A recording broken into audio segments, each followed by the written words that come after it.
Per usual, everything else just for educational purposes only. It's not intended as financial advice. It's Setup Sunday. Let's take a look at some charts. Going back to our roots today. All charts, all setups, all the time. A lot of stuff going on this week. We have the Fed. We've got a ton of earnings on the Mag 7. We've got MSTR earnings. We got coin earnings. We got a bunch of miners earnings. Just had a favorable outcome in China with the president and Xi. Lots of stuff going on. But most important thing here, price is moving and price cares. At least so far. We'll see if this translates into anything this week for BTC. But thus far, bounced where we want to bounce. Still in a megaphone, not an ideal situation. Always looking for action. Always looking for trades. I don't love trades in the megaphone. Towards the upper half, I think it's favorable. Gives you a little bit of room. And Legacy's closed anyway till tomorrow for the most part, unless you're an overnight session right now. But 50-week held, 20-week held, Pitchfork held, midpoint held, all that's good stuff. I'm only going to look at legacy charts today.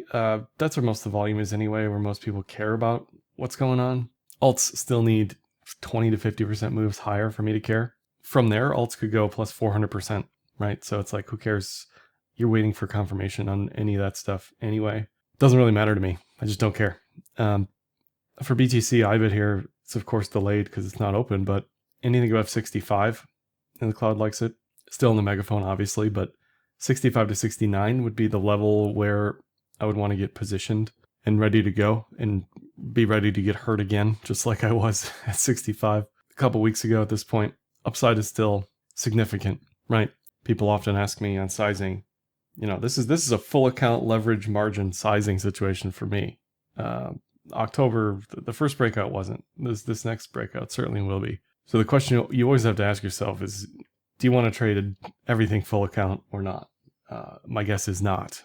My guess is if you are, you're not here for long. So you have to be really sure and have conviction. And it's easier to do that with assets that aren't going to go to zero on you randomly on a Tuesday. ETH is another one. I like it a lot more at 32-ish on ETH. I think that's the actionable zone, even though you don't have a bullish TK recross yet. That'll probably follow in short order. And then from there, any higher high, anything at 36, I like to be fully positioned on whatever size that is for you, percentage of the account. And that's it. There's really nothing else to do after that. As boring as this all feels when there's nothing to do, air quotes, for me, that's the best time to think about, okay, game it all out to the dollar. How much do you want here in BTC and ETH? The ultimate irony is going to be if ETH and BTC both go up the same amount percent-wise, and then it just doesn't matter. That probably won't happen, but it would be funny if that was the case. Anyway, 34, 36, 38. Love all those levels. I love leverage. I love margin. I love calls. I love it all. End of year calls. Give it a couple months. Let it go. And of course, there's going to be people asking, what about MSTR? What about BMNR? What about SBAT? What about XYZ Treasury Company? Again, these are alts. These are leverage. It's much easier for me to call out trades on BTC and ETH on the exact levels and prices, very close to now, versus MSTR. MSTR is like most alts. It needs a significant move higher for me to care. Why? Because from then on, if I'm right, 400 plus, 420 plus, you get your 2x, right? You're waiting for confirmation. You can take a stab, take a chance on this, on BMNR, whatever, right? That's fine. Go for it. I'd rather trade what I think to be is a better immediate setup. Who knows percentage-wise if that's going to work out. In my case, it probably won't, right? So again, it's up to you. If it's throwing $10 at SBAT, go for it. If it's throwing your account at SBAT, probably not, right? If it's throwing your account at some random altcoin, that'll work for a significant trade once in a while, or work once and fail. But you got to be careful with that stuff. So you got to trade what you're comfortable with. On the miners side, Cores is still plenty in the setup zone. I don't know what's going on with this merger with CoreWeave and people voting, and who cares? Okay, it'll go through, it won't go through, whatever. The setup is still there. This has not moved with the rest of the miners. It moved ahead of all the other miners and consolidated for over a year at this point. Pattern looks excellent. Cloud loves it. Plenty of room higher, easily a 2x on that one.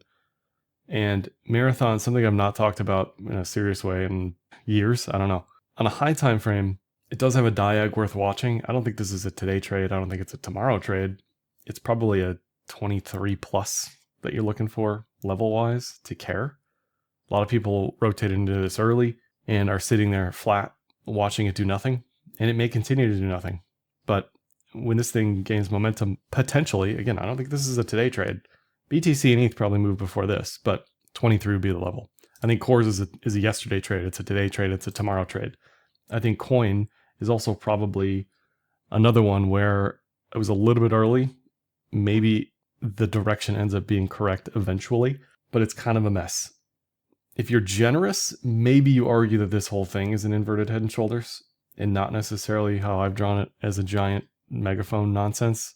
Any higher highs are welcome. Anything above 370 is welcome. Again, you're talking about a significant target higher. So waiting, going slow, DCing every other day, whatever. If crypto is bullish, if ETH is bullish, fine. We don't need to go 3,700 coins down the list finding the one, right?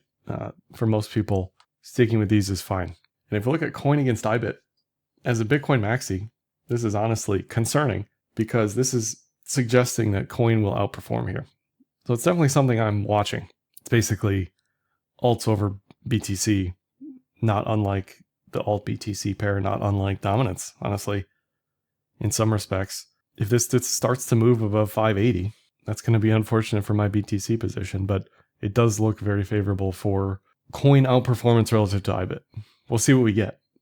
I think it's a bit early to throw in the towel on this as far as IBIT underperforming, but the way this is set up, this is a year-long setup for this, for coin to outperform. I didn't check coin against hood or coin against other stuff, but I'm guessing coin is probably bottoming against a lot of stuff. You have some other like ancillary, tertiary, quaternary sort of crypto, fintech stuff that looks all very, very similar to this. This is XYZ. Last time I tried to take this trade was either 24 or 23 when it broke out initially. It went nowhere. Still in range hell. But again, I like it on higher high. That's the alert. The action is anything above 82, anything you're comfortable with, NFA. But this would be another time to take a shot, right? Do I think this is going to outperform coin or leveraged ETH or BTC calls? I have no idea. But I know a lot of people are looking at this, again, taking a second look after this failed in 2024. And high time frame cloud is on your side here. So that is yet another setup. There's also new, this is a Latin neobank. Serves crypto, has crypto. It's a setup, right? You got a cup and handle, you got a inverted head and shoulders breakout. Plenty of stuff yet to occur on this chart for those looking around for stuff that maybe looks a little more appetizing on less volatility.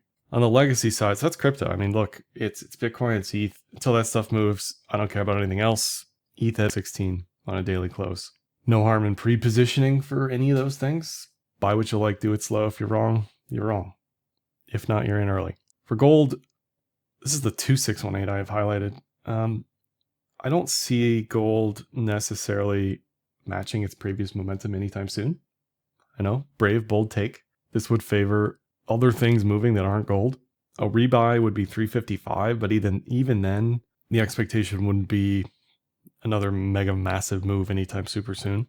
But I could see a world where, let's say you get lucky on your hit rate for some of these early trades, or you're looking like to rotate some of your minor winnings that have occurred, and gold randomly hits 355, finds a bottom.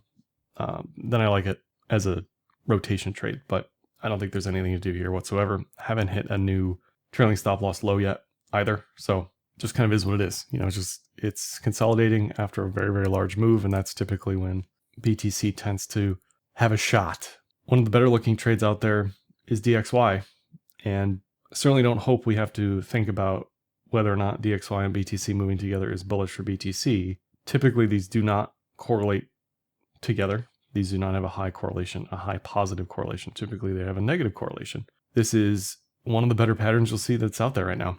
You've got a triple bottom with literally just sitting on the edge of the cloud, waiting for the cloud to flip on the daily. Certainly a contrarian trade. I don't really care about that personally, but if the technicals didn't look like this, I wouldn't be all bulled up on the dollar. Now, as many people have pointed out, in 2024, the dollar went up with BTC. Is it impossible? No, nothing's impossible with the dollar moving up because they're cutting Would that be weird? Probably. Would it necessarily make any sense? Not really. But here we are, right? Look, nothing's impossible. I just don't want to think about what that analysis may bring. And if you want to trade that, UUP is an option. This is both a directional bet on the dollar along with yield. So it's T-bills plus effectively. In this chart, certainly looks like it's trying to bottom and has bottomed and is starting to break out. On the Mag 7, I'm not going to pull up the SPY or the Qs. They just continue to push higher, which is great for crypto. If you had to look at the Mag 7 buy, sell, or hold on each of them, easily the two worst looking charts are Meta and Netflix. Netflix looks the worst by far amongst everything here. Meta still ranging, risking a multi-shouldered head and shoulder Netflix below the cloud here. The good news is for the Mag 7 ETF. The good news is for the SPY, for the Qs. Most of these look great. Most of these look ready to break out or in active breakouts, ready for continuation. These two are the least actionable to me. Apple will be a hold. Google buy or hold. Amazon a patient buy or hold. Tesla is in a multi-year cup and handle. I don't know what it would take for this to actually 3x from here. We've seen crazier things happen. Maybe worth having a multi-year moon bag just in case. You know, a small percentage of your portfolio leaps, whatever. One of the better looking charts, certainly. Nvidia, Microsoft, both very actionable to me. I took a Microsoft trade 2 days ago, last week, Tuesday, Wednesday, something like that. Bullish TK recross price above cloud, inverted head and shoulders, and even Nvidia has a bit of an inverted head and shoulders up here. So all of this as a group looks very good. Sans Netflix, which probably isn't even in the Mag 7 anyway. So if this looks good, then everything around it should look good. The question is, will this outperform small caps? Will it outperform other individual names? I'm not so sure. It's easier for me to size up on something like Microsoft versus the rest of the stuff that I'm going to talk about, just because you don't know what you don't know in regards to idiosyncratic risk on some of these smaller names. If we look at SMH against software, semis versus software, this still is favorable for semis, but you got to wonder, this isn't a short, but the US government has certainly helped push the semis trade higher with Intel, with AMD. There's been a lot of movement in the sector thanks to that.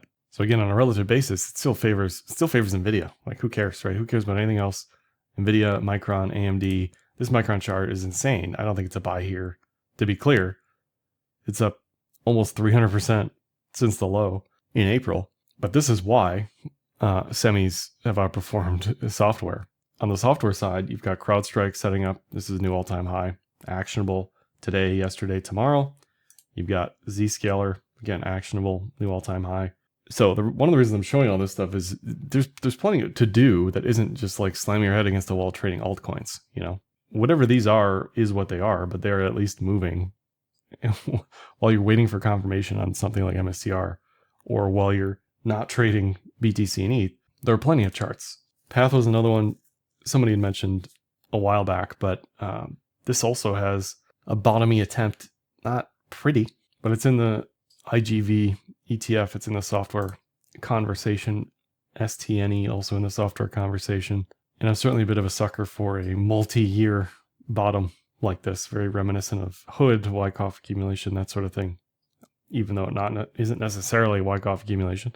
If I'm trying to pick a stock, it looks something like that. It looks something like Lyft. Multi-year bottom, rounded bottom, making highs, plenty of room. Is it going to knock your socks off relative to what crypto moves? No. But instead of buying the SPY and the Qs or triple Qs, there are other stuff you can do. Instead of buying bonk and whiff, these are an option. Lyft over Uber also very interestingly looks relatively bottomed to me. Favorable for Lyft over Uber. ARKG, biotech, another hot sector. I don't have any commods charts today, but I'll look at that. Tomorrow, copper looks great. Outside of gold, I would stay away from gold and silver. Platinum, maybe, but I think copper is one of the stronger charts on the commodity side. And if you're just looking for a random biotech ETF, ARKG looks plenty fine to me. Etsy looks similar. All these charts look very similar. Zoom, certainly one of the better looking charts. Again, multi-year bottom, inverted head and shoulders, price above cloud. What else is there to say? It's given back everything from the pandemic run that it had. So I like all this stuff as general trade sizing, and then Just adding as it breaks out, as it confirms, and just cutting if it doesn't, if it breaks down. Then you move on with your life and do something else. But these would be in the, the non-crypto bucket. If people are trading outside of crypto, there's plenty of options. Rivian's another one. It's still I'm going to go down in infamy as the Rivian guy. Some of these charts work, some of them don't. And Rivian may be one that doesn't. It certainly looks like it's trying its best to not work out. I think any lower low here, anything below 12, and I'm out personally. Doesn't mean I won't be back again at 15, but this thing has just refused to break out. Lots of bad news on this one as well. And I wouldn't even care about this if it didn't have 2x potential in it, minimum. Roku's another one, just like Lyft. Nothing sexy, nothing fancy. Just an ascending triangle here at a level. Hasn't gone anywhere. Multiple years. And there's, of course, Figs. This position for me is up more than Bitcoin year to date. It's up 40+%, I think. Nobody cares about it. You're not going to hear anybody talk about this company necessarily, but it's the same reason and rationale. Multi-year downtrend, falling wedge, cloud breakout. Doesn't have to be crazy. I don't know if this is going to go 30 to 50, but I'll be there if it does, and it still looks plenty fine to me here at 823. I'm also curious what the China stuff does this week with the trade deal, trade talks, CQQQ and KWeb. Probably nothing I'll trade again anytime super soon. Tried a couple times. Both of these did okay the second time. But sizing wise, trading wise, what we all want is BTC or ETH to move, because in the crypto side, I think that's where most people are most comfortable just going size wild all the way up, sliding that leverage bar all the way up. If gold moved the way it did for 9 weeks, 8 weeks, then for BTC, ETH, crypto, anything's possible. Anything's possible if a $30 trillion asset can do that. That's all I got for this one today. Give me a like, dislike, comment, share, subscribe, and happy trading.